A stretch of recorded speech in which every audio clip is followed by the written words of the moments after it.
1298 ईस्वी की बात है।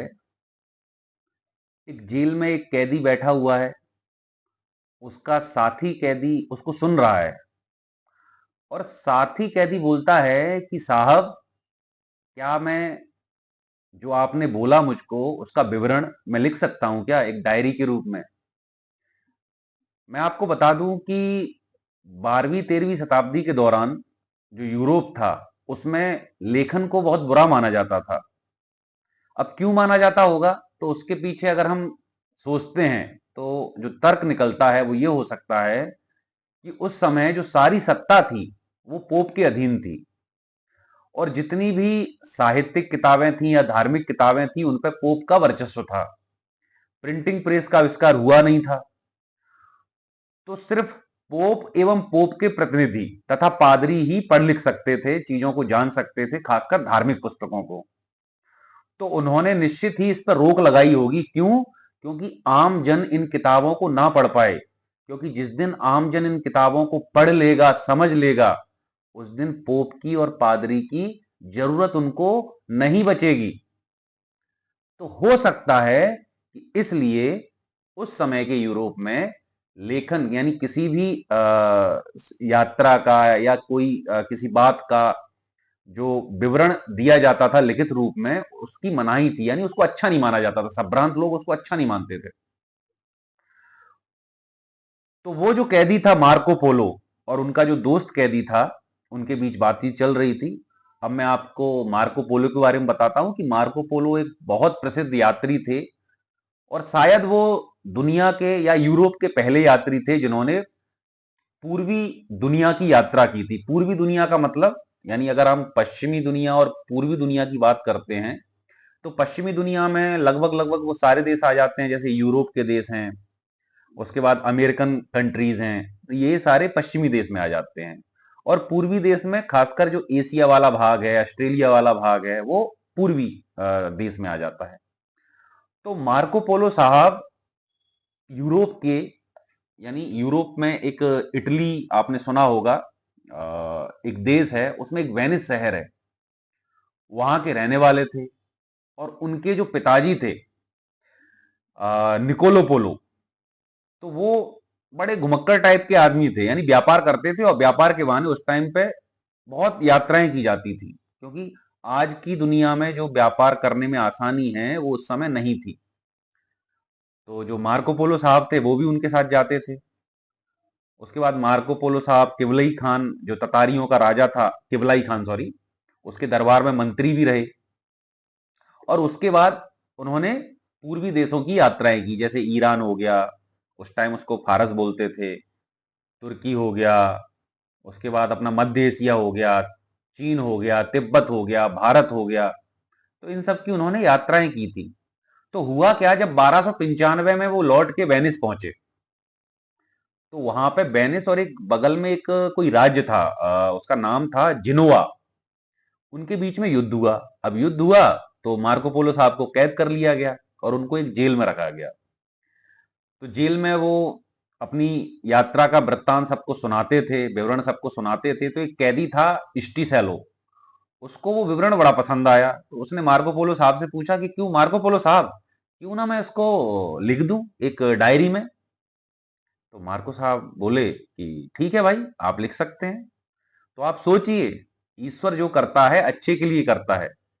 ना तो जिनोवा और वेनिस के बीच में युद्ध होता, ना मार्को पोलो साहब पकड़े जाते, ना वो युद्ध के कैदी बनाए जाते, युद्ध बंदी बनाए जाते, ना उनको स्टिसैलो मिलता। तो आज हमारे पास या यूरोप के पास मार्को पोलो साहब का विवरण नहीं होता। तो इस वीडियो में हम जानेंगे कि मार्को पोलो साहब ने पूर्वी देशों का जो विवरण दिया था, अब वो कितनी सच्चाई थी उसमें, कितना उन्होंने बढ़ा चढ़ा के पेश किया, ये एक बाद की बात है। हम ये जानेंगे कि मार्को पोलो साहब के द्वारा जो बोला गया और फिर उसके बाद जो डायरी में लिखा गया, हम सिर्फ उस विवरण को जानेंगे। तो मार्को पोलो साहब जो थे वो किबलई खां, किबलई खां जो ततारियों का राजा था उसके दरबार में मंत्री थे। किबलई खां बड़ा प्रसन्न रहता था उनसे। तो मार्को पोलो साहब की बड़ी इच्छा थी कि वो पूर्व की दुनिया देखें। लेकिन किबलई खां उनको मना कर देता था, बोले आराम से रहो यार, चले जाना, क्या दिक्कत है, हर बार रोक देता। अब किबलई खां बूढ़ा हो गया था, तो मार्को पोलो साहब ने सोचा यार ये सही समय है, नहीं तो फिर कभी नहीं जा पाऊंगा मैं अपने घर भी, और ना मैं कभी पूर्वी दुनिया देख पाऊंगा। तो बेसिकली वो अपने घर लौटने के चरण में पूरी दुनिया का उन्होंने पूर्वी दुनिया का दर्शन किया। तो किबलई खां ने उनको बहुत सोना चांदी हीरे जवाहरात दिए और उनको विदा किया अपने राज्य से। और अपने राज्य में जहां जहां तक उसका साम्राज्य फैला हुआ था, बोले भाई मार्को पोलो, यानी ये उनको एक लेख पत्र दे दिया कि जहां जहां से ये निकलेंगे वहां उनको कोई दिक्कत ना हो। तो ऐसे मार्को पोलो साहब आगे बढ़े। अब आगे बढ़े तो सबसे पहले उन्होंने जो वर्णन किया है, यानी मार्को पोलो साहब की डायरी में जो वर्णन है वो ईरान, यानी उस समय के फारस का वर्णन है। तो वो आर्मीनिया पहुंचे सबसे पहले। अब आर्मीनिया की कहानी मैं इसलिए बता रहा हूं, बहुत जरूरी सबक है इस कहानी में। जब वो आर्मीनिया पहुंचे तो उन्होंने देखा वहां पे, और जब लोगों से सुना तो दो अलग अलग वर्णन थे कि आर्मीनिया के लोग पहले बहुत वीर साहसी और सच्चे थे, लेकिन हुआ क्या कि आर्मीनिया के लोग शराब पीने लगे तो वो शक्तिहीन हो गए और आपस में ही लड़ने लगे। तो इसका मतलब यह है कि शराब व्यक्ति के दिमाग को कितना कुंद कर देती है, मंद कर देती है, कि वो अपने और दूसरे में फर्क नहीं कर पाता कि कौन अपना है कौन पराया है।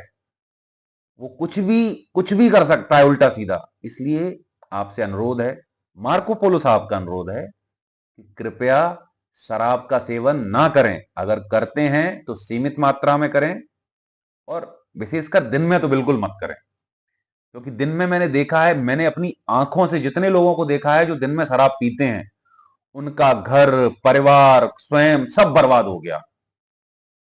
तो इसलिए मार्को पोलो साहब कहते हैं कि अगर आपको बलवान बनना है, बुद्धिमान बनना है, तो शराब के सेवन से दूर रहना चाहिए, नहीं तो उस समय के अरमानियाई नागरिकों जैसे आप हो जाओगे, शक्तिहीन, तेजहीन, बुद्धिहीन। उसके बाद फिर वो आगे बढ़े, तुर्की में गए, वहां के बारे में उन्होंने वर्णन किया कि वहां के घोड़े कालीन वगैरह बड़े अच्छे हैं, वहां पे भी ततारियों का राज है। और उसके बाद फिर वो वहां से आगे होते हुए जॉर्जिया पहुंचे, तो जॉर्जिया में उन्होंने देखा कि तेल का सोता था। वो तेल ना तो खाने में प्रयोग होता था, वो सिर्फ जलाने में प्रयोग होता था। और वो जो सोता था पहाड़ी में, उस सोते से तेल की धार इतनी तेज होती थी कि एक बार में उस समय के 1000 क्या बोलते हैं जहाज हैं वो भर जाते थे। तो बेसिकली वो क्या था, वो था क्रूड ऑयल। तब तक उसके बारे में दुनिया को ज्यादा जानकारी नहीं थी, उसका प्रसंस्करण नहीं होता था, प्रोसेसिंग नहीं होती थी। तो वो सिर्फ जलाने के काम में प्रयोग होता था, मसाल वगैरह जला लेते थे, बाकी उसका ऐसा कोई प्रयोग होता नहीं था।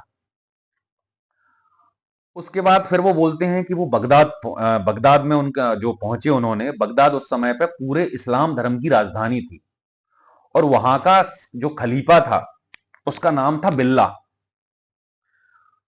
तो उस टाइम पे हलाकू खां ततारियों का सरदार था, उसने बगदाद पे आक्रमण किया, और बगदाद में एक बहुत बड़ी सेना थी, 1 लाख पैदल सवारों की सेना थी, बाकी घोड़े भी रहे होंगे, धनुष धारी भी रहे होंगे।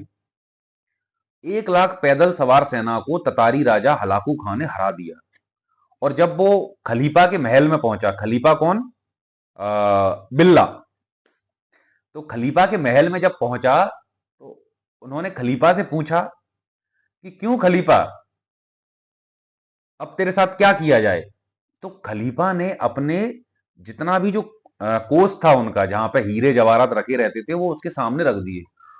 तो ततारी जो शासक था हलाकू खां, वो इतने हीरे जवाहरात देख के ना आश्चर्यचकित रह गया। यानी इतना ज्यादा हीरा जवाहरात था कि उसकी आंखें फटी की फटी रह गई।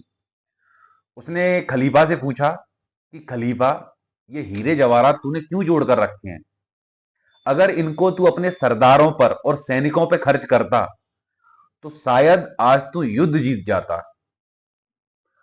और तुझे इन हीरे जवाहरात से इतना प्रेम है ना, तो आज के बाद तुझे सिर्फ हीरे और जवाहरात ही खाने के लिए दिए जाएंगे।